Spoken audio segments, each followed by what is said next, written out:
Lionel Messi যে foul করেছেন প্রায় একই অনেক ফাউল হয়েছে চলমান বিশ্বকাপেই। এমনকি ভিনিসিয়াসের সাথেও ঘটেছে একই ঘটনা।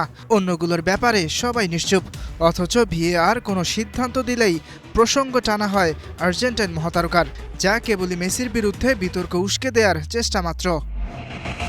ফ্লোরিন বালোগানকে লাল কার্ড দেওয়ার পর অনেকেই প্রশ্ন তুলছেন মেসির করা ফাউল নিয়ে। তবে দুটি ফাউল কি আদৌ একই ছিল? মুহারেমোভিচের পায়ে খুবই ভয়ঙ্করভাবে পাড়া দেন বালোগান। তার চ্যালেঞ্জ এতটাই ভয়ঙ্কর ছিল যে বসনিয়ান ডিফেন্ডারের পা একেবারে মুচড়ে যায়। যদিও তার কপাল ভালো, বড় কোনো ইনজুরিতে পড়তে হয়নি।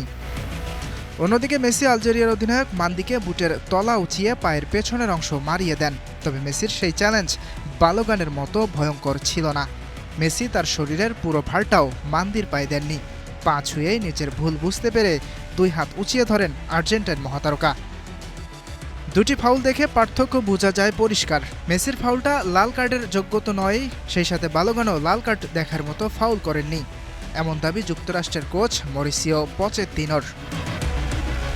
কার্ড ইস্যুতে মেসির সবচেয়ে বেশি সমালোচনা করেছেন ক্রিস্টিয়ানো রোনালদোর সাবেক সতীর্থ রিও ফার্ডিনান্ড।